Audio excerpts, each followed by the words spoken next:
if you want to try and spin it, it's easy to spin.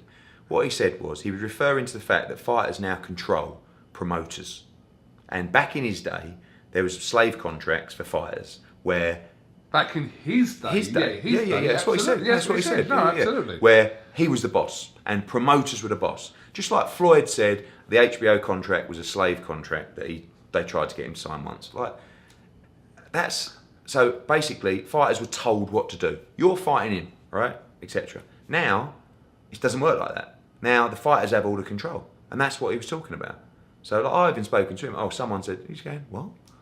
So, look, you can spin things how you want to spin it. He's referring to control that fighters have now in their careers, rather than being told and ordered what to do by their bosses who used to be promoters. Now, the game has changed so much where the fighters are my bosses. Back 20 years ago, the promoters were completely the bosses. And actually, they are over here as well. So, yeah. People love a spin, Edward. Of course. If you don't like the pay-per-view, don't watch it. That's fine. There's that. You can't have any... You can't... Listen, my dad says to me, I'm too old. I said to him yesterday, he goes, fucking, do you watch the press conference? I went, yeah. He went, I fucking smashed it. I went, yeah, a few things people could probably... I said to him, a few things people could probably spin. What? Told him. He went, you what? What are you talking about? And I said, and the pay-per-view, you know, if you don't like... He said, well, fucking right, isn't it? He said, listen, son, I'm too old to lie. So what you're going to get from him is brutal honesty. He don't care. Like, he'll tell you how it is. Even the way he was talking about Dylan, you know, yeah, but Dylan's I'm warming to you. Yeah, but he's just honest. Like you. But the problem is in today's world, he will get himself into trouble because he's proper old school, and he just speaks from the heart, right? So when he says that, he goes, look, I've seen people, like, as always, complain about the pay-per-view. It's pretty simple. He actually said as well, it's great that the fighters are getting this opportunity to earn money from these kind of events, and if you don't like it, don't buy it. I've said that. I've said that a dozen times. Like, you get to a stage where how many times have you got to say it?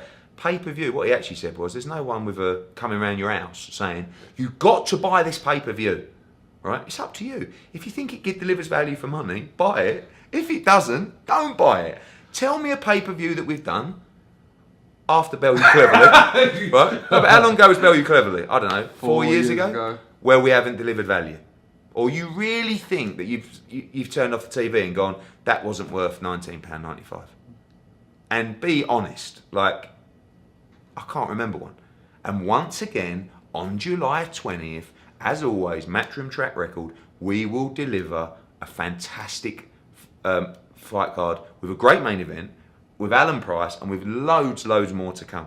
And, as always, if you don't wish to purchase an evening worth of entertainment with a number of fantastic fights for 6 hours of your night for £19.95 on Sky Sports, then I'm sorry, you will miss out. But that's your choice. Ed, Tyson Fury. Your dad brought up Tyson Fury in the press conference and made reference to his fight with Tom Schwartz in Vegas. Tyson Fury responded to that, to you and your dad. Tyson Fury's got this thing that he thinks my dad's like a big boozer or something. He's always said it, like little diggy comments. I've known my dad, obviously, for 39 years. I reckon I've seen him pissed about 5 times, to be honest with you. But anyway, no one's dad's perfect, are they? You know, but I love my dad. I'll back him every second of the way. And said you should put him back in the cupboard. Yeah, I thought it was really disrespectful, to be honest. You know, you're talking about, you know, he's a boozer or a drinker. He's not, but like, you know, let's look at history of people. Like, you can't really be pretending you're this great role model and then talking to people like that. So I was disappointed with Tyson's comments, but it is what it is with him. You know, 1 minute he's giving his entire purse away to charity, which obviously never did. And on the other hand, he's now going back to his diggy ways of negativity. So I don't know. But, you know, I don't take too kindly to anybody talking about my family. But what my dad said about Tyson Fury was, you said you're this guy, you fight everyone, you fight anyone. You got ordered to fight with Deontay Wilder, the rematch that everybody wanted, and you turned it down to fight a guy who's ranked 90th in the world on BoxRec. Again, BoxRec, for people who don't understand what BoxRec is, it's an independent ranking system that has no politics, right? So you could fight for a title, like Tom Schwartz is number 2 with the WBO. Trevor Bryan is number 1 with the WBA. Do they deserve to be there? Absolutely not in a million years, because they've never beaten anyone in that top 15. So, but when you win an intercontinental title or a regional belt and you keep defending it, you do automatically climb the rankings. But on BoxRec, this guy is, in fact, I just want to get the facts on this, because again, I'm not saying that BoxRec is the be all and end all, but it gives you a good example, good understanding of where people are.